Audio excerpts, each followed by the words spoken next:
Fragments of Silicon is perfect for all of your hologram projecting needs.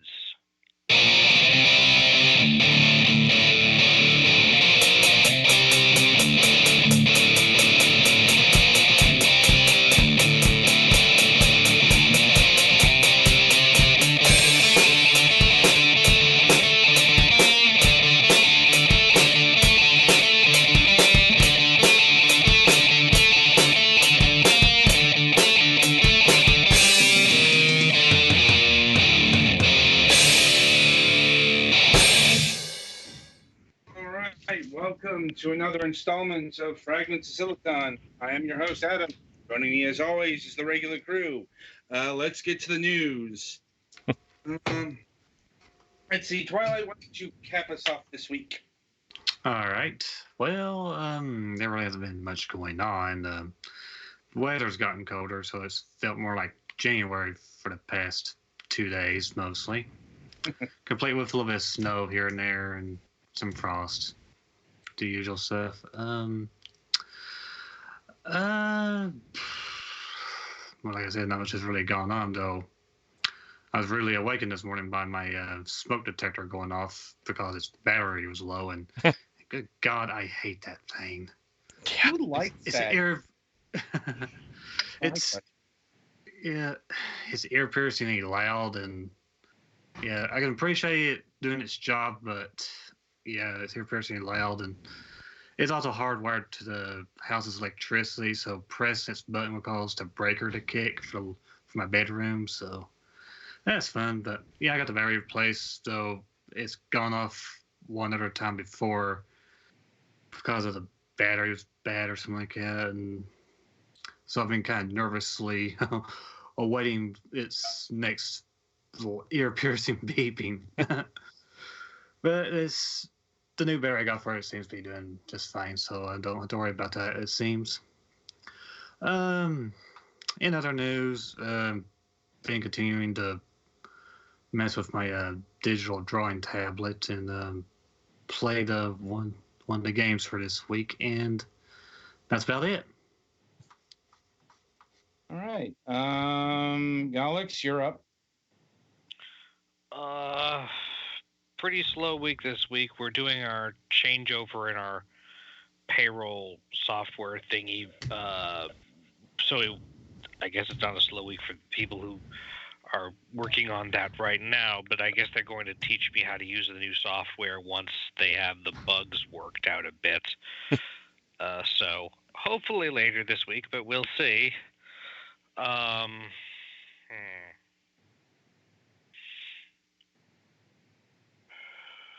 Anything else particularly interesting? That's a question only you can answer. About I'm just thinking out loud. I'm trying to avoid the news because it's being annoying, but we'll talk about that in the post show.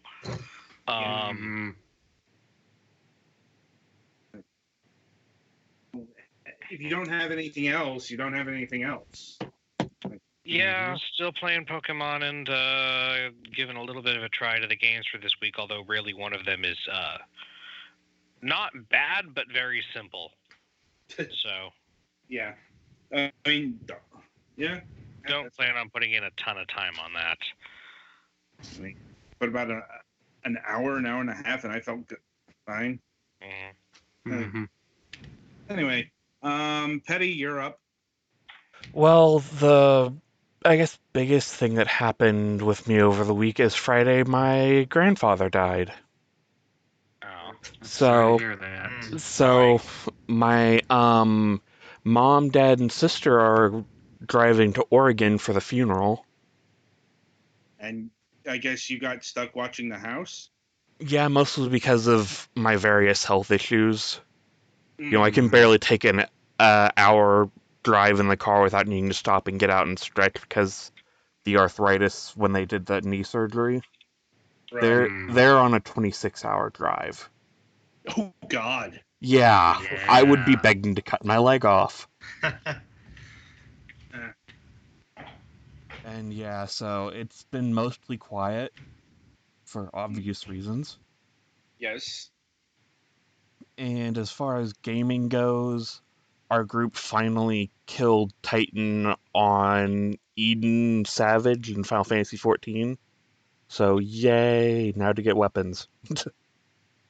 And picked Kingdom Hearts 3 back up because I guess technically tonight at 11 here, the Remind DLC comes out, which has more story stuff. And I should be streaming that with Ogre tomorrow. We need to pick out a time for that and whatnot. Continuing that. Yep. How is Ogre doing these days? All right, it seems. I mean, he's very quiet these days. Mm-hmm. Yeah. Probably it's a subset of him not being on the show anymore. Yeah. But he's still kind of in the circle. It's weird. Mm-hmm. Yeah. Anyway, that's it for me. All right.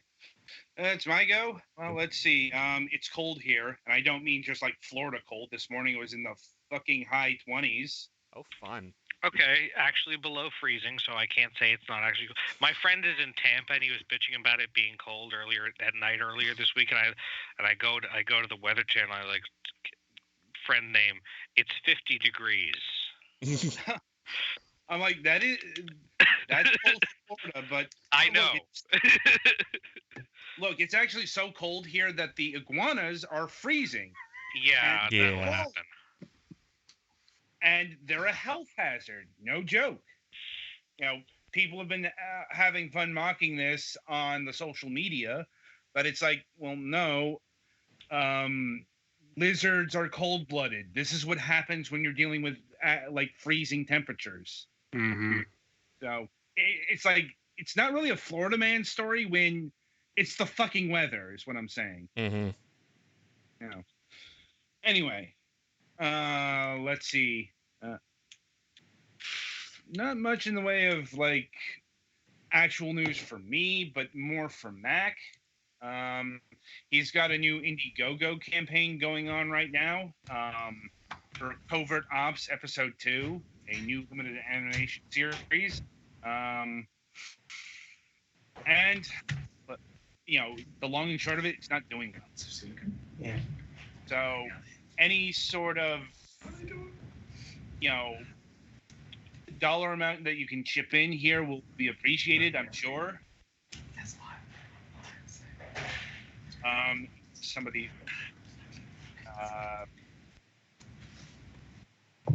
somebody post that the link in the chat.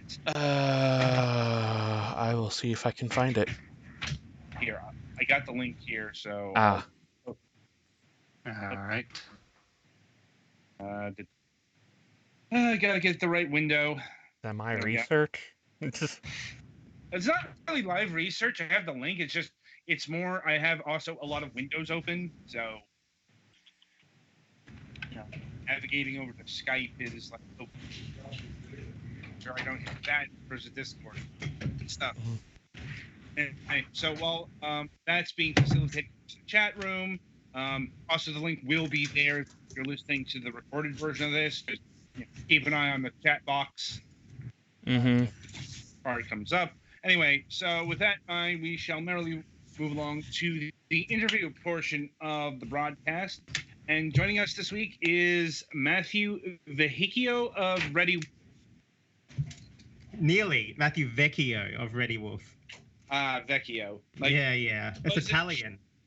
I know. I just wasn't sure exactly how that was pronounced. It's again.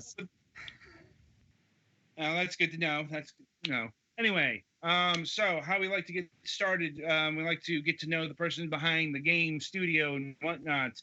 And we start by asking you, what got you interested in video games, both on a personal and a professional level? Personally, I first got into video games on the Commodore 64 when I was about 4 years old. And I just loved the sense of play in video games and the imagination. And Commodore 64 games, I also loved the music. And I just started playing games and I just fell in love with the art form, and that's continued throughout my whole life. In terms of professionally, I used to be a sound engineer for a very long time. So I was a sound engineer for about 10 years. And I guess my two passions are video games and music. And about 5 years ago, I decided to cross over into the video games world because I felt that as an artist, the best way to communicate with people in today's society is through video games and digital mediums. And I wanted to have my voice heard. Right, and well, you've done that with the game Beautiful Bricks. But before we talk about that, is this your first game, or have you done previous video game projects before this particular title? No, Beautiful Bricks is the first game that I made, and it makes sense that it is a brick breaker on steroids because it started off as a simple game that I just kept on adding and adding and adding and adding to. So it makes sense. Well, I suppose we should get down to the seed of the conceptualization of Beautiful Bricks. Like, that is to say, what made you want to make a brick breaker or a breakout clone or an Arkanoid clone, whatever you want to call this particular genre?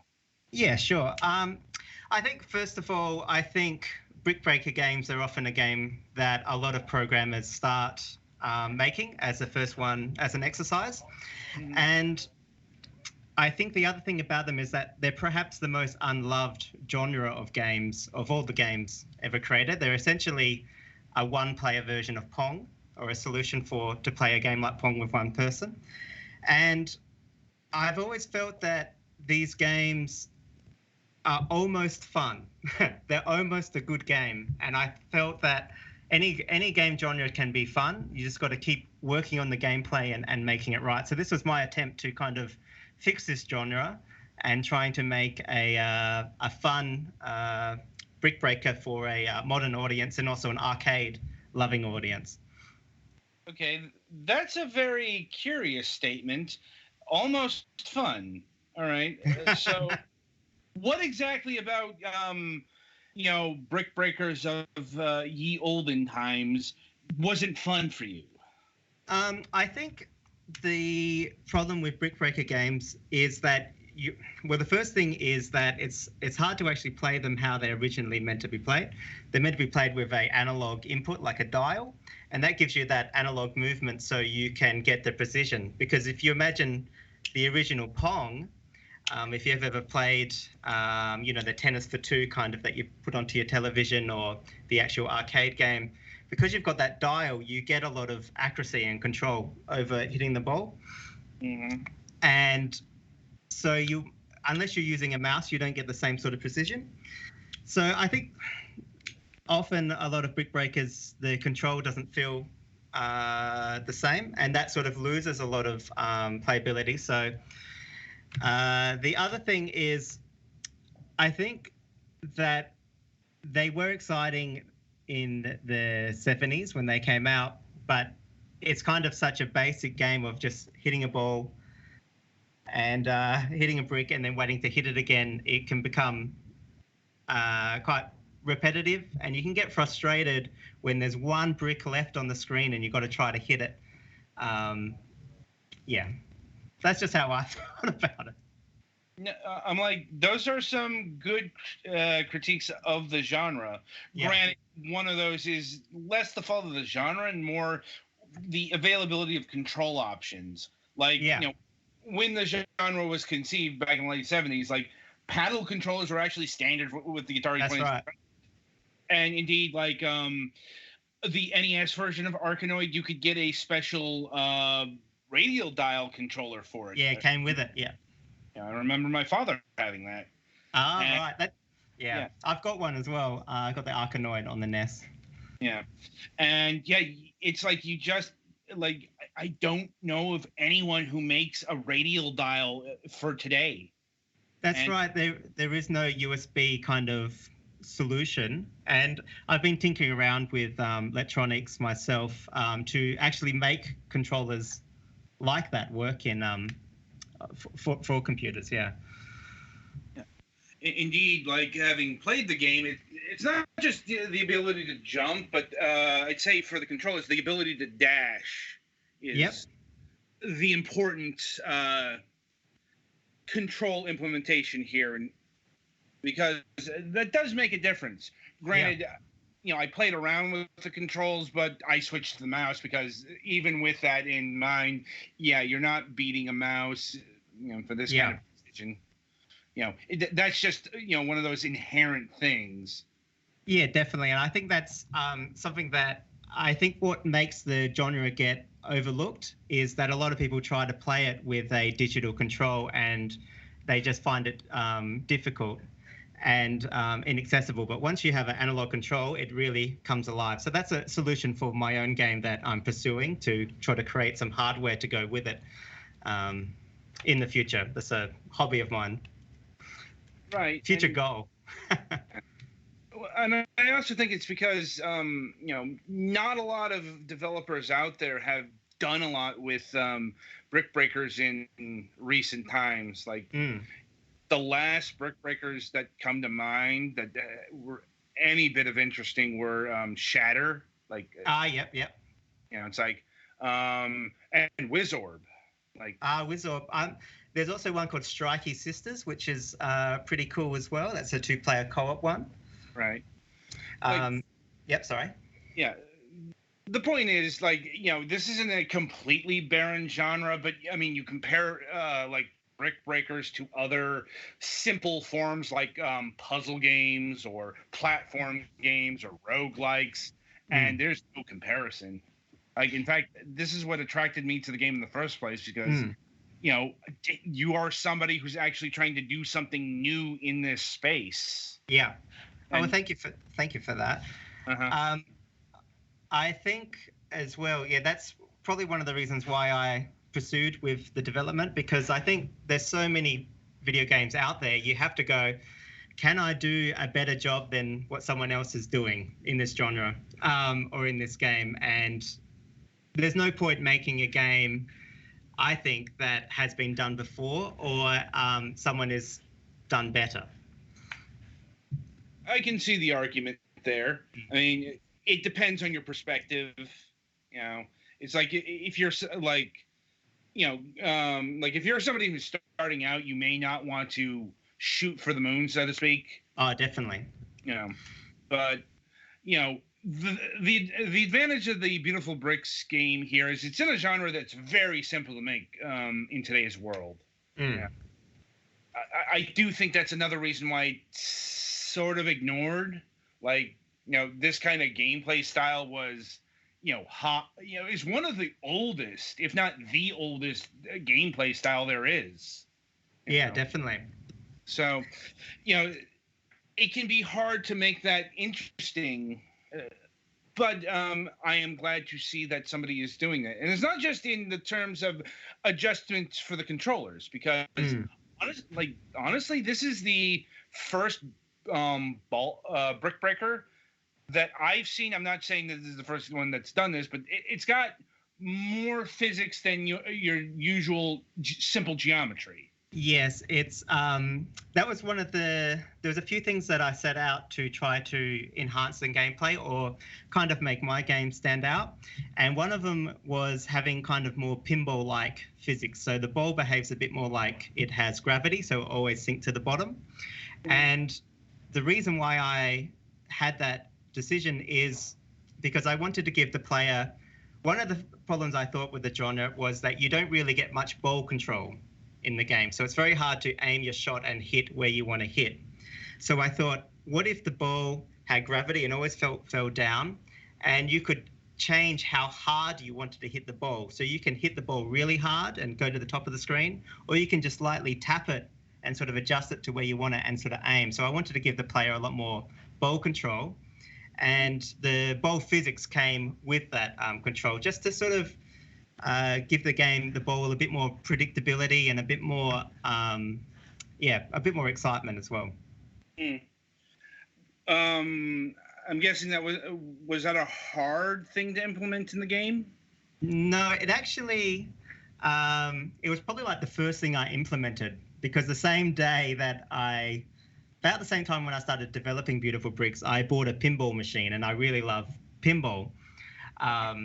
So the physics might seem that it has a lot of mathematics behind it, but it's really just adding gravity to something. So you just always make it fall down, and it coats itself in a lot of ways, to be honest. Yeah, I mean, the physics never felt like really complicated. Yeah.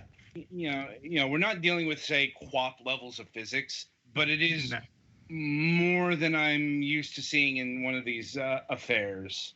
Because, usually it's just a constant speed. If you know angles, you'll generally be able to figure out where a thing is going to go. Yeah. Usually how they work is your bat will be able to control the ball by angles, but every time the ball would hit a brick or any surface, it will always go clockwise in a 90-degree sort of angle, like a diamond shape. Mm-hmm. That's the classic. Right. And let me see here. Now, this game also has, how do I put this? I hesitate to use the word random generation. It's more like different sequences of levels. Yes. It's hard to explain, and there's no sort of word for it. But one of the other things I found that I wanted to try to make players be a bit more exciting to play the game is, instead of doing the exact same levels in the exact same order each time you play the game sort of chooses different level sets. So there's basically 6 different level sets, like A, B, C, D, E, F, G. And so for every level, there's 6 different variants of it. And it will choose one of these variants each time you play. So every time you play, you get a different mix of levels. So every playthrough is kind of unique. Mm-hmm. And how many levels are there in total? So there is a pool of there's 32 levels in each set, and there's actually 7 sets. So it ends up being just over. I always write down the statistic, but I can't get off the top of my head. It's over 200 levels. And it's quite a big pool. Yeah. And how long was the game in development for? So this game was developed on and off for about 3.5 years. I'm guessing that's due to the part-time nature of the development. During the time, I was a student learning programming as well, and I, having a day job and right. Life. No doubt. Also, what made you want to eventually go commercial with this game instead of just like having it be a mere programming experiment? I think I wanted to try to make basically the ultimate brick breaker game. So I wanted to try to make a game that kind of would last the test of time, and people can always look back on and play and enjoy. And I guess I wanted to release it because I never considered any other option, really. I just wanted to finish it and get it out there. And I think it's one thing as a programmer to finish your program, but to understand, to get it to a commercial level and to release it commercially and understand how digital stores work and sales is another challenge in itself. And I wanted to explore that whole experience. Indeed. And let me see. How has the game been faring since it got released? It's been doing really well. It's got some fabulous reviews. So what happens is that this game is very much a acquired taste, or if you are a retro gamer and you grew up with these sort of games and you give it a play, you're going to love it. So you have a lot of, I guess, a bit of a cult of getting super fans. But then you also have, on the other end, you have people that will find the game too hard because the game can be quite difficult. It's not well designed for casual player because it's a lot faster than a regular Brick Breaker. It's a lot more, I guess, 90s and 80s arcade influence. It's got that arcade kind of difficulty. It doesn't have much hand-holding. So you'll find that retro gamers and gamers that like this particular genre really fall in love with it. But it's not accessible to more casual players. Indeed. And what made you want to implement 4-player simultaneous play? I mean, Yep, 4-player is another way of how I love arcade games, and I think arcade games are always better multiple players. And I think most games that are designed, I always go, it's got to be 4 players. If it can be 4 players, it should be 4 players. It's more fun with friends. I'm like, potentially, it's just, this game is, as far as I can see, PC only right now, and it's got local multiplayer. Have you tried it with the remote play, the remote play together feature yet? I haven't tried remote play together.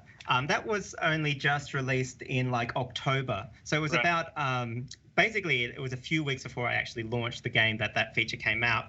I don't do much online game playing myself. I'm more hot seat, couch co-op. I would assume that also this is from being in Australia. Our internet connection in Australia is really bad. So it's really hard to play online games in general in Australia.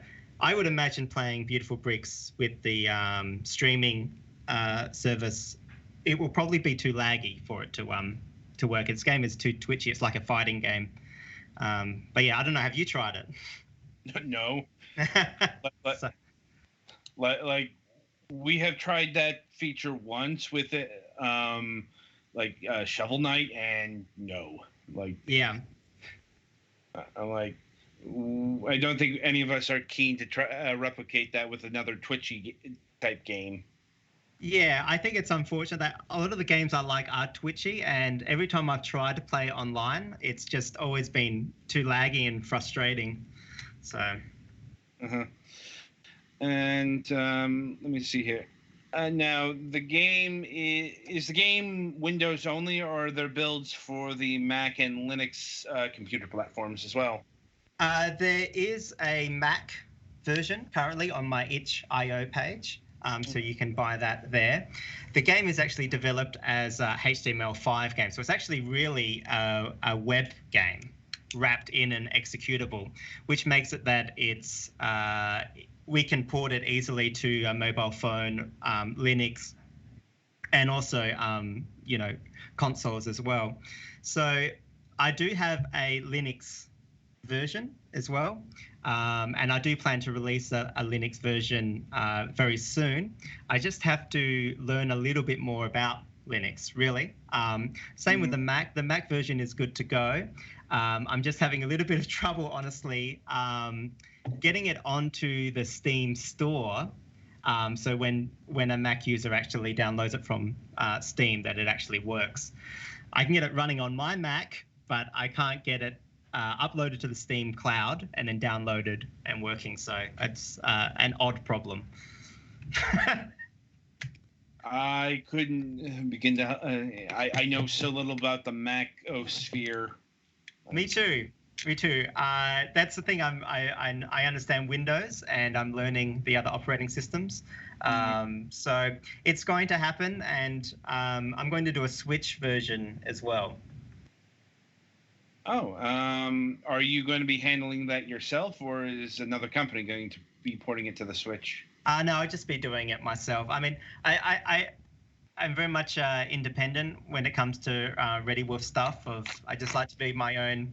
With Beautiful Bricks, I did everything: the code, the music, the graphics, and yeah, Ready Wolf is very much just a lone wolf. And are you currently working on a Switch version, or is that something that you will do after you're done with Linux? Yep. So yeah, basically, I've got a big update patch that I'm working on that fixes some bugs and adds a few new features and a few user suggestions.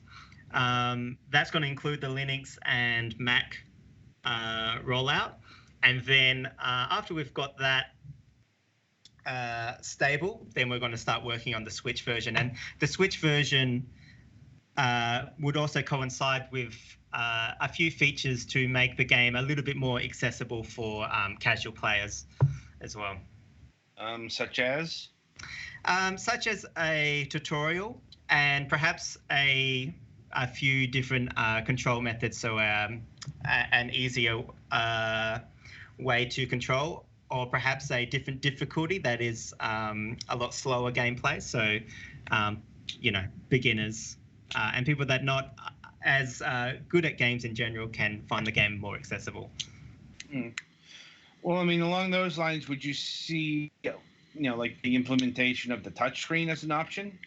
Oh yeah, that the touchscreen would work this very similar to how the mouse would work. Often when you're programming touch and mouse, often it's the same sort of commands.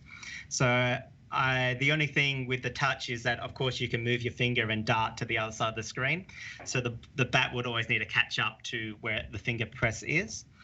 But yeah, the touch shouldn't be a problem. And also with the Switch, might even be able to do some sort of motion control, which might actually give you some sort of analog movement similar to a dial, perhaps. I haven't investigated that, but it could be similar. Right. And as much as I'd like to continue talking about beautiful bricks, we do have another thing to talk about here, and that's the day job. Yes. I'm actually in my day job right now.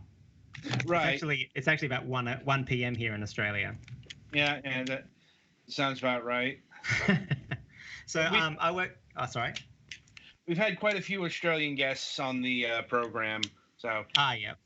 It's usually some part of midday there, depending on, it's like maybe lunchtime, maybe 1, maybe still morning. If we get something from Perth. Anyway, so you also work at a place called Voxon. Yes, Voxon Photonics. Yes. And what Voxon is, they are developers of 3D volumetric displays, specifically holotape. Yes. Have you been reading up? Yes. It is pretty customary to do research for these things. Makes sense. Yes, Voxon Photonics, we like to boast that we are the world leaders in volumetric displays, and we make the most advanced volumetric display in the world. And a volumetric display is basically a display that displays in 3D. So you can walk all around our device and you can see a 3D image. We commonly just say it's a hologram. It's technically not a hologram because for reasons that I can't explain as good as other people in the office, but basically it's actually true 3D, whereas a hologram tends to be more of an illusion and a pseudo 3D effect, but this is true 3D. Right. For our purposes, I'm sure holograph will suffice. Definitely. Yes, please, let's use holograms. Yeah. The popular mental image of hologram has very little to do with the scientific definition of hologram. Yes, that's right. More to the point here, now you've also mentioned that this holo table, the VX1, does have has applications for a true 3D gaming. Yes, that's right. So anybody that's listening, you can check out our website, which is www.voxon.co, and you can see a VX1. Basically, it's very much like a computer with a 3D screen. So it has a SDK where people can write programs for either natively in C or also using Unity. And one of the applications you can use it for is writing games, of course. Mm-hmm. And like, what sorts of games are we talking about here? I mean, at the moment, the screen, there is a few limitations to the display. Probably the most noticeable one is that everything is transparent or see-through. So the games that you want to make end up being quite simple, and also because the view of because where you can look at it from any angle, games that need to have a fixed view, like something like a first-person shooter, are very difficult to portray on the screen because it's just very hard to work out how you're going to have that one view. So games that are more kind of a top-down view or more like a isometric perspective, or games that are more bird's eye view, work a lot better on the display. So something like, say, chess or... Yes, there is a chess program on that. Chess, would work great. Does work great. Well, I suppose a question I have is, what possible applications could this have towards another sort of gaming? Like, could this be used in conjunction with tabletop gaming? Oh, definitely. I think that would be really fun. The idea of bringing things to life in a fantasy world. You could do a Dungeons and Dragons kind of campaign where you bring things alive or activated from token. You could have like an amiibo like experience where you bring something to life. Mm-hmm. The thing about it with some tabletop, I think the main thing with using the display is that you've got to think, okay, holographic chess is only good if you don't have physical chess, because what's the benefit of playing it holographically than you would physically? So you think this holographic display, it is good for a tabletop experience because it gathers people around.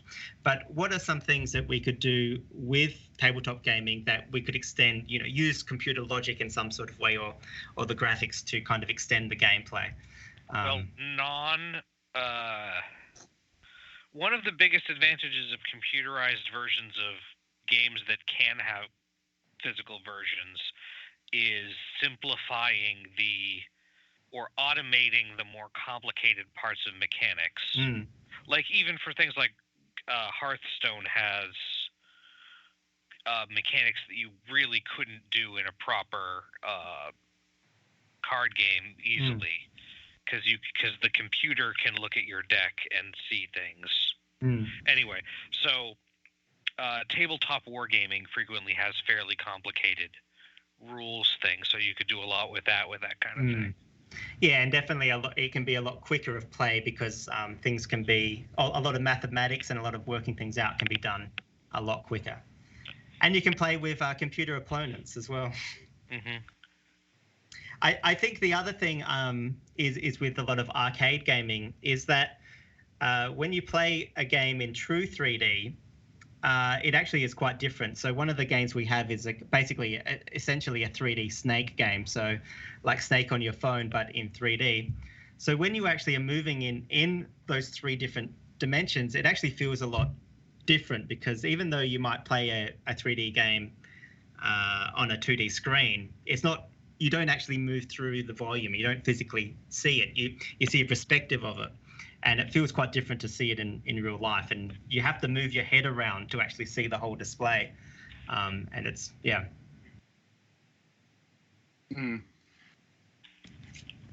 And I suppose another question is, what does Voxen hope to achieve in terms of true 3D gaming? Or is that just like a side experimentation to whatever main focus this technology is being pointed towards? Yeah, I mean, Voxon, our company, our direction is making these displays, and we've made a robust SDK to make anything being able to display on it. And gaming is just one facet of what we do. And basically, we came up with this technology, and we come up with all sorts of use cases of how it can better the world. And gaming is just one of them that we're exploring. So it's not a main focus, but it's one that it it lends itself. The display lends itself to gaming. Mm-hmm. And how far along is this technology right now? So at the moment, we're the only people in the world that have this kind of display. Voxon have been developing this tech for about 10 years, and about 3 or 4 years ago, it became a company. And sort of we started producing the VX1 commercially about 2 years ago. And at the moment, the screen that we project onto is about 15 centimeters squared, and then goes up to about 8 centimeters high. So the size of the screen is, it's not as big as your widescreen television or anything, but it's still, that's often a limitation. What people talk about is like, how big can you make it? So commercially at the moment, we can only do 15 by 15 centimeters and 8 centimeters high. Mm. And what commercial enterprises have purchased the VX1 so far? Yeah, sure. So a lot of times it gets used. We've got a few boxes at MIT and university, so it gets used in tertiary education. Got a few in other secondary and primary schools.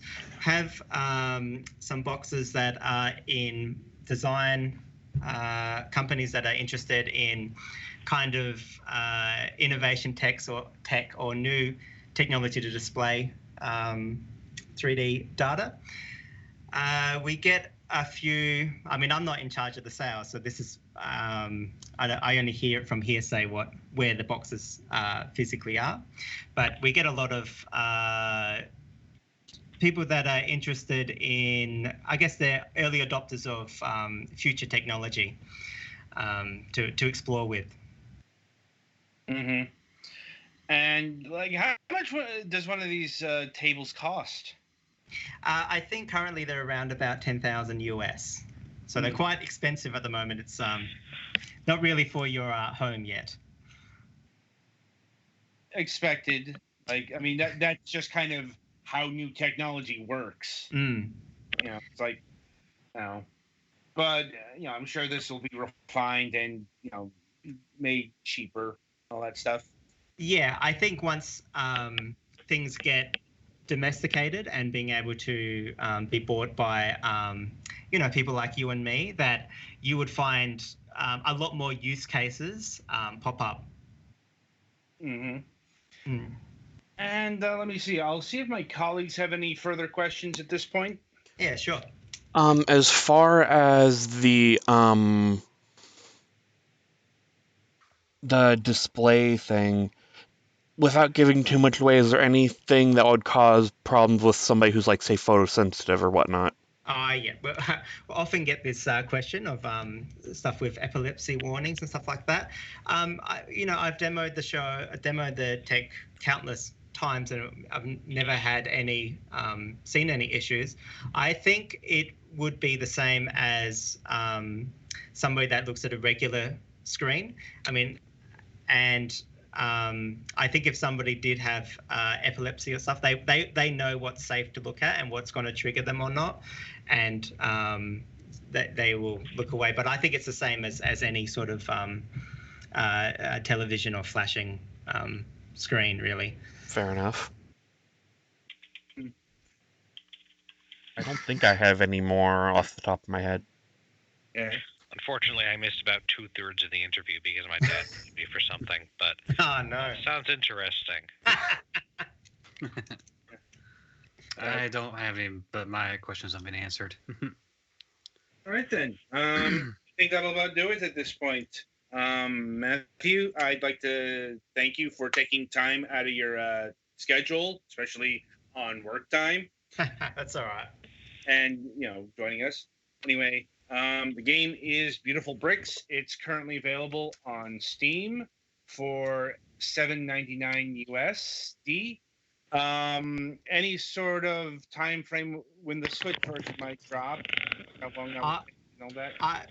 Because I do it in my own time, I don't want to pin myself to a deadline, but I would say hopefully this year. Okay. All right. So be sure to pick it up today, or whenever it comes out on the Nintendo Switch. Anyway, Betty, play us to the next segment.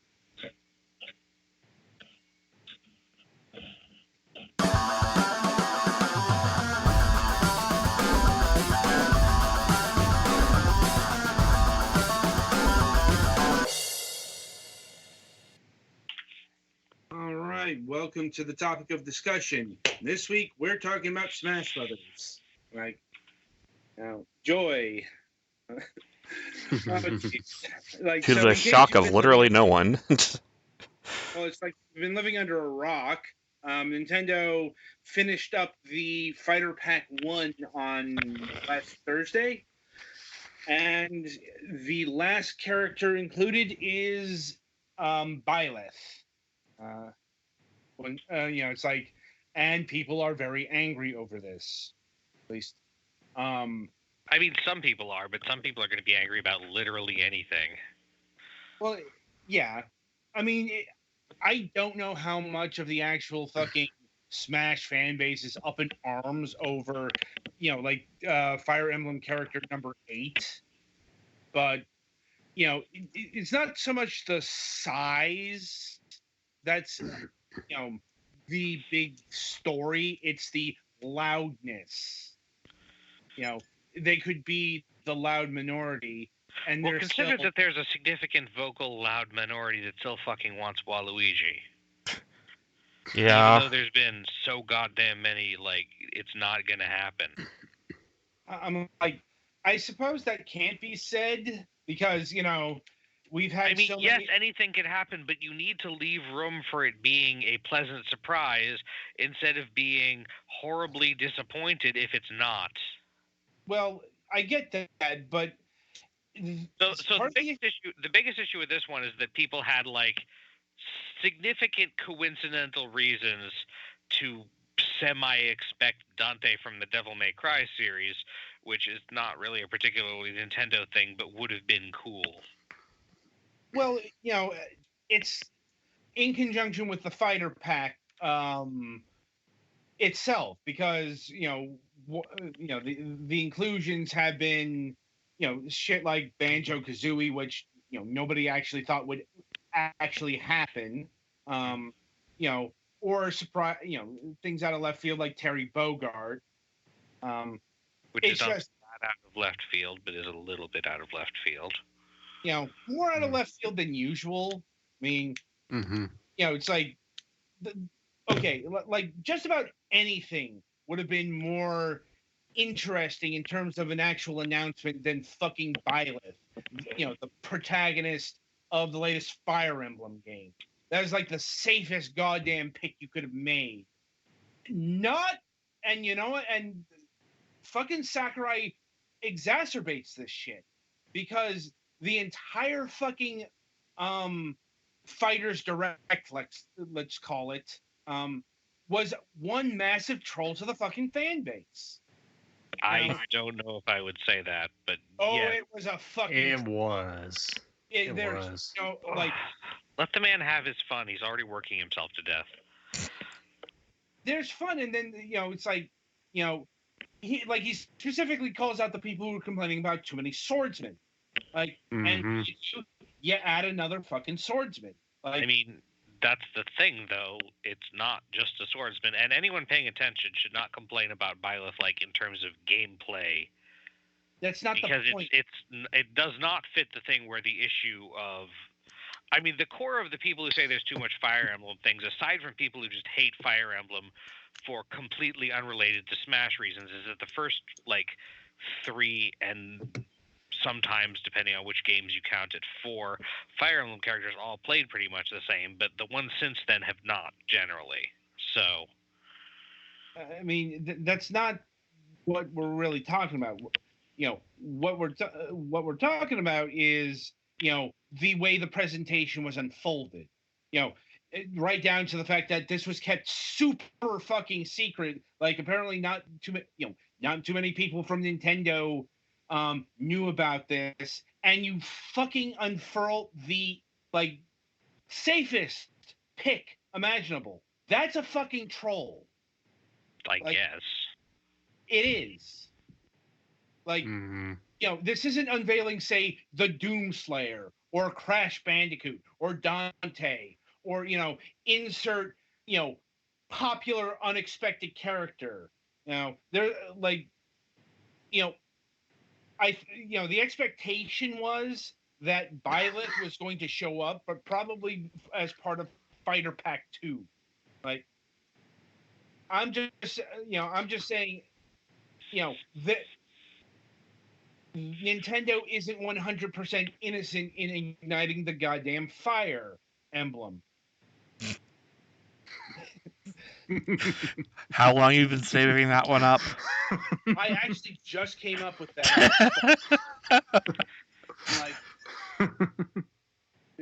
Wit is a good thing to have. Anyway, but aside from that, so, we got Byleth, other fucking complaints are, the fact that it's Byleth being the Fire Emblem Three Houses representative instead of a character like Edelgarth.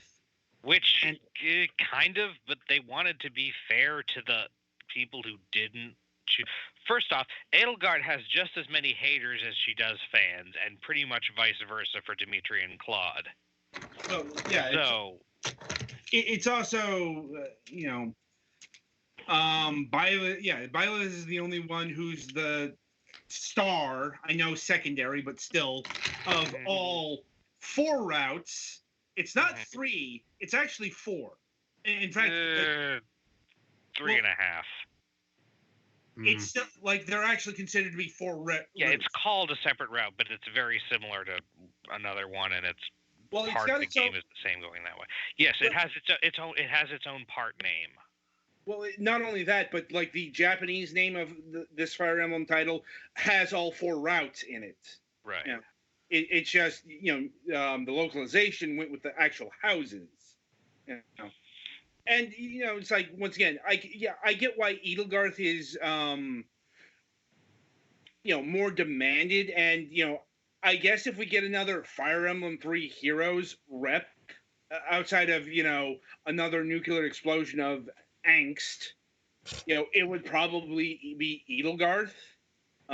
Mainly because, okay, spoilers, she's the primary antagonist for most of the routes, or the high secondary. She's usually your enemy. She's the second most important character in the game, yes, regardless of what route you're on. Yeah. But once again, she's not the protagonist. She's not the player character. She's not the one who's in the fucking presented first, and Smash Logic just isn't going to skip, the most popular, the face of the franchise, that what they consider to be the protagonist versus someone lower on the totem pole. Plus, Byleth is using the weapons of all 3 of the other ones, at least for some moves, and it has costumes for all of them, so that's about as close as they can get. It's a pattern we've seen throughout the the fighting game rep. I will say it's a little bit more of a thing this time, because the alternative to Robin was Crumb, who is another identical sword guy, who we eventually got anyway, and the alternative to Corrin would probably be fucking Ryoma, who is another fucking sword guy. Or I don't fucking know who out of the Norian siblings you'd choose. Probably Xander, who is he's a horse lance guy, which makes him really hard to fucking do on Smash. So here, at least Edelgard, Claude, and Dimitri don't use swords as their primary thing.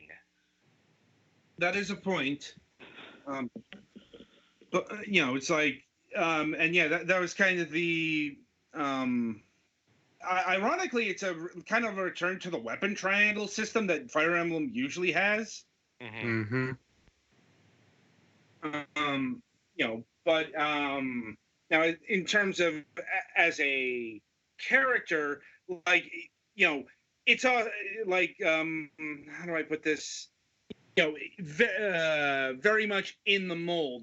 We're not getting Terry Bogard levels of redefining Smash to get this character in. I mean, the tri-weapon idea is interesting, but we have had DLC characters that have been more bold in terms of their fighting style. Yeah, and the way the 3 weapons are implemented is just that certain weapons are used for certain moves rather than like you can actually like choose which one you use. Once again, I think that that's towards the linkage of the disappointment here.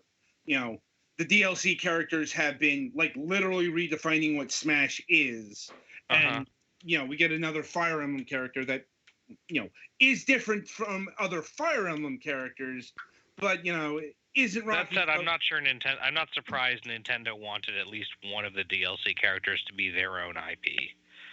Well, it's like we all knew this character was coming. It also shows that first party Nintendo IP is not off the table. Also part of this package, we got some more Mii costumes. The highlight was including another indie darling Mii costume that comes with a soundtrack. Yeah, which is about the highest level I think most of these can aspire to become.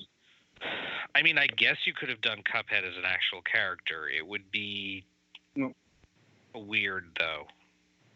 Well, it's like it'd be similar to Mega Man in that he doesn't actually do like melee at all.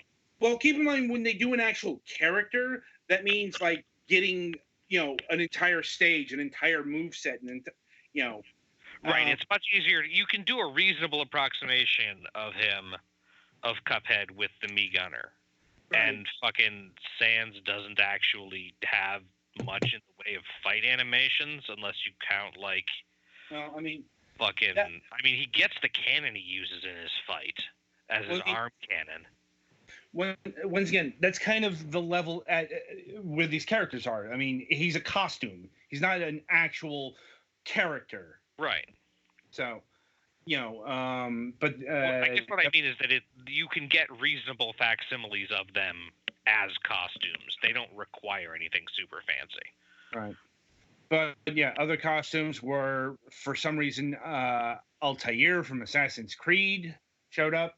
Like, okay, it's like, I guess it's a cool outfit. Yeah. I'm like, the rabbit showed up. Like, not super surprising, especially given they've already teamed up with Mario. Mm-hmm. Let's see, Mega Man X, like the X and Mega Man X and Mega Man Battle Network ones are in fact reruns from Smash 4. Mm-hmm. And let me see here, and the other big news from the Fighter 1 commencement was, they have unveiled the structure of Fighter Pack 2. And so it's going to be 6 characters, and the DLC timetable is this is going to be released over the course of the next 2 years. Like, the last character is currently slated to be released at the end of 2021. That's a while. Mm-hmm. Well, it kind of speaks to how well Smash has been selling. They did also announce that Super Smash Bros. Ultimate is the best-selling fighting game of all time. Well, and I guess for a little bit of context for that 2 years, a lot of games stopped getting support after 18 months. That's true. Yep. Right. Granted, a lot of this is Sakurai's own push. I mean, people joke about him never taking a break, but at a certain point, he totally gets himself into it. He's the one who has pushed for Fighter Pack 2, and clearly he has the clout to do that. Mm-hmm. Now, if we're going to see a Volume 3, really hard to say, because once again, we've got the whole 2 more years of support, 6 characters. Mm-hmm. We'll see what happens then. I mean, if Volume 3 happens, like if Super Smash Brothers gets ported to the Switch 2, and they want to do a Volume 3 for that or whatever, it's kind of like we'll get to that in 2022. Mhm. But in the meantime, of course, since we've got 6 more characters to get through, the speculation mill has been a churning, as it always does. As I was saying, you imply it stopped. Well, I mean, obviously it didn't stop, but I mean, when we got the fucking announcement of how many characters are going to be, that kind of put it back into overdrive. You know what I'm saying? Mhm. And because this is, depending on how you count it, either one more than the last one or the same number again. Because, Piranha Plant was not technically part of it, but he was still a DLC character. I know. He/she, it. Piranha Plant it's a plant. Mm-hmm. It could be both. Yeah. Piranha Plant can be, we don't know the sexual characteristics of a piranha plant, and yes, plants do have male and female characteristics. Yeah, and sometimes they're on different plants, and sometimes they're on the same plant, and sometimes when they're on the same plant it can fertilize itself, and sometimes when on the same plant it can't fertilize itself. Yeah. But we're going into a whole weird area, so yeah. Sorry. Anyway, I suppose it is our turn to engage in a logarithm chasing Super Smash Brothers speculation. Give me Tails and I'll be happy. It's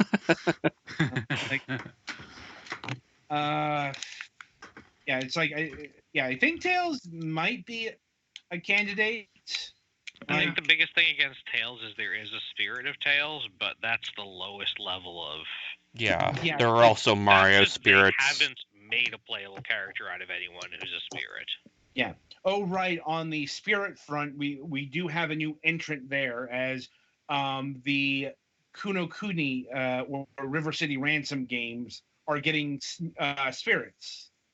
Really, and they are also doing. I believe I heard currently they're doing, or they just finished doing Astral Chain. They've been adding spirits on a reasonably regular basis, actually. Yeah. But anyway, in terms of who could show up, I mean, once again, the field is very wide. Smash has the ability to command pretty much any character.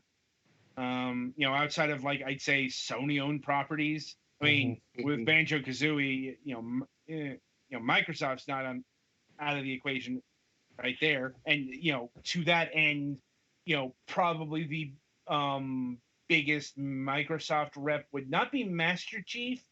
In fact, I haven't really heard a lot of call for Master Chief in Smash.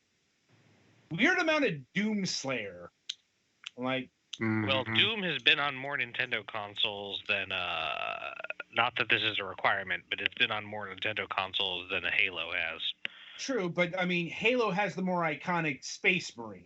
Mm-hmm. Yeah, and still, one green space shooting man is enough. Yeah.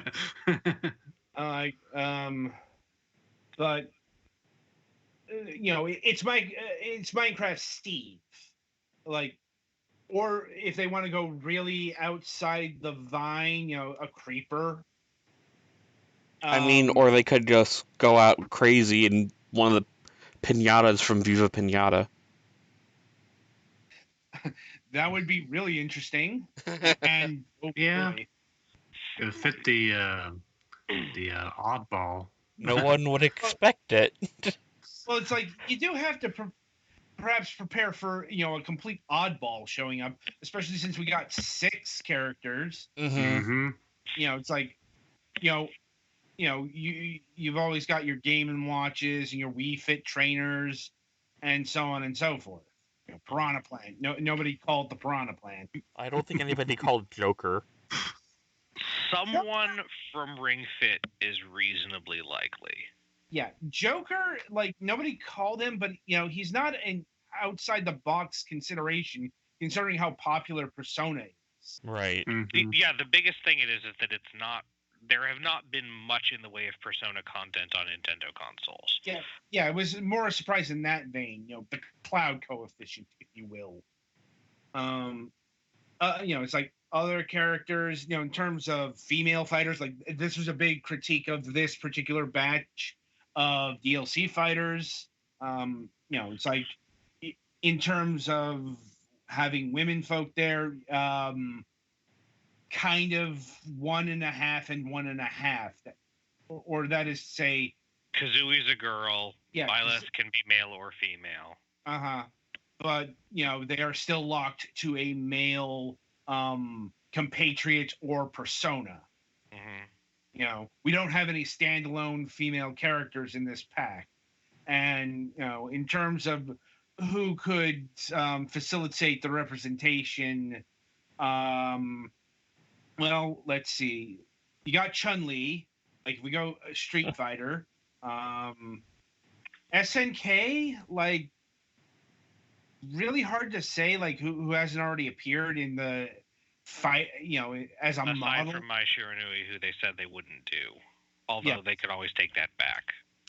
But yeah, it's like Mai Shiranui, like they might design a costume. Like keep in mind they didn't put her in as a background model. Mm-hmm. They did get Bayonetta into the game. I'm like, was a pain in the arse, but they did it. Nakaruru would not be a bad SNK representative. Or Cham Cham. I don't know what Cham Cham's fighting style is. I just know Nakaruru shoots a fucking bird at people. She's from Samurai Showdown. Let's see. You got fucking Tracer. Like, fucking... Yep. Overwatch gets rep, it's going to be Tracer. Once again, face of the franchise gets preference. Like, they're not going to pick Widowmaker or, The Soldier 76 would be the only other possibility, and he's kind of a boring gunman compared to acrobatic, friggin' time manipulation thing. Although time manipulation mechanics, as shown by Bayonetta, are a pain in the fucking ass to program. I mean, I think they probably just do it as a teleportation thing. I think an underrated pick would be Lara Croft. Honestly, Lara Croft's probably the biggest, or at least one of the biggest omissions in terms of representations, because maybe she's not the most popular female character. She's not that fighterish. I mean, she does fight, but she's not like. She's not very fighterish, but once again, that doesn't have to be a thing in Smash. I was about to say, looks Isabel. And I guess lately they do. I mean, Isabel does fights with stuff that's in her games. Lara mostly in her games fights with guns, and they are not using guns, but they're resisted. They don't use guns much. True, but then in Lara Croft's more recent games, she uses a bow and arrow and stuff just as often as guns. So. Yeah. But once again, like Lara Croft really is a missing piece of the puzzle here. And she is definitely of elevated gaming icon status. Yeah, she's probably the biggest icon that's missing from Smash. That isn't part of a franchise that's already been repped. Final Fantasy, Lightning. Well, it's like, I know I would prefer it to be like, say, Terra. Tifa, Yeah. The list goes on. And Tifa would actually be like, not that this is a limitation. They can do anyone, and not saying that Lightning is bad, but Tifa being like straight up martial artist would translate really easily to fighting gamedom. I think a really reasonably safe pick is some sort of Pokemon. Almost certainly going to be a late Gen 7 or Gen 8 Pokemon. Probably Gen 8. Could be free. I'd like to see Toxtricity. I don't know what that is. It's the punk rock electric poison lizard. Possible. It is sort of the closest equivalent to this gen to Lucario and Zoroark, who they skipped because Zoroark's gimmick is a pain in the ass. Mm-hmm. And let's see. Now, in terms of like getting another Mario character, another Zelda character, that's where things get really interesting because I mean, Zelda has plenty of characters they could use, but most of them are fairly minor characters. I think in terms of Zelda characters that are obnoxiously requested, it'd be Groose. Just, like I said, we've...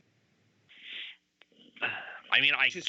Which is redeemed before. I'm not saying it's a good idea or anything. I'm just saying, I just remember people demanding Groose and fucking Hyrule Warriors. I'd rather see Impa than Groose. We end up getting Tingle.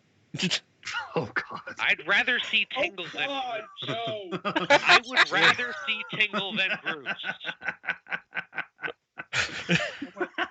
No, I mean, oh God, they would so do that. They Indeed. would. They would. The biggest reason not to do Tingle is stage hazard. Yeah. I mean, in terms of Mario, Waluigi is possibly the biggest Mario character that isn't in fucking Smash already. But I still don't actually think Waluigi would be a good choice. Like Luigi's in Smash? Waluigi, I said. Oh, well, yeah, I was about to say, like, Luigi? There aren't many characters in Mario, and, like, Mario, if you don't count the Koopa Kids, has 9 representatives, not including the Donkey Kong ones. Right. If you include the Koopa Kids, that goes up to 16. Okay, like, in these terms, let's see. Maybe Paper Mario? Like, Paper Mario seems to be his own character now. Like, Kind of. Maybe Professor Egad. Especially since Luigi's Mansion got a new entry recently. He's usually pretty dedicatedly a non-action guy, but that doesn't necessarily stop them. No. Yeah. Although I will object to your use of Isabelle as that, because she would totally fight if you told her to. That was kind of the conceit of her reveal trailer, wasn't it? It was. We could her killing a man and burying him. But, of course, in terms of platforming mascots, I think number one with a bullet would be Crash Bandicoot. That hasn't already shown up. Yeah, I think there are a lot of indie characters that could get some kind of representation, but not probably as full fighters. Yeah, like a Hollow Knight me swordsman costume, maybe. Yeah, that seems to be about the, it was like an assist trophy, but spirit, costume, like. I mean, Shovel Knight went above and beyond in becoming an assist trophy. Right. And Rayman also got a trophy in like the Wii U version of the game. But I don't know if he has any spirits. Like I think Rayman, if he doesn't have any rep in Ultimate, is another choice for a fighter. There is a spirit of Rayman, but just the one, and it's just a plain old basic spirit, I think.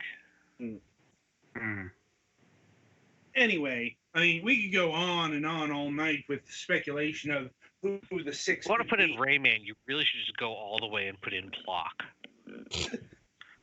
Okay, like Rayman is certainly more well known than. Rayman is a much more well-known and regarded character than Plock is. I just played Plock when I was young and liked it. Duly noted. Croc gets his dream realizing it's to kick the shit out of Yoshi. Oh. And the reason why I linked them is because they both shoot their hands at people, although Plock also shoots his legs at people. Yeah. Anyway, so we could speculate all fucking night about who could appear in Smash.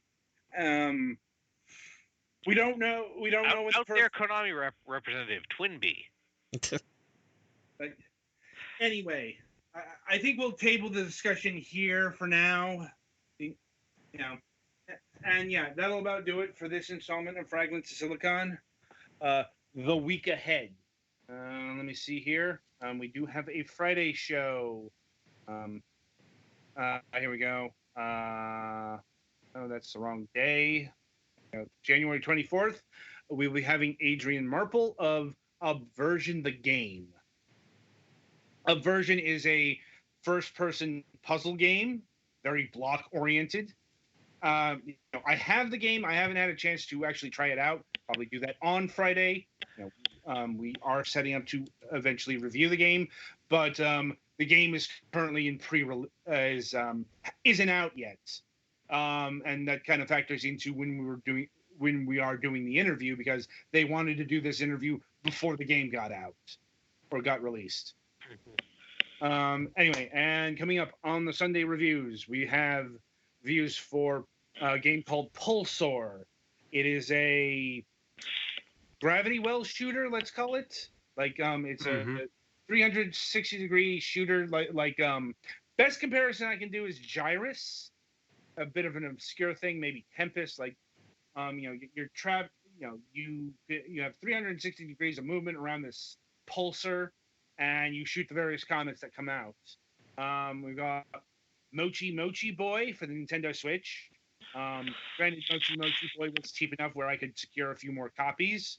The PC version will still be the Nintendo Switch version will get Focus, because that is the code we got. So Galix, that's yours.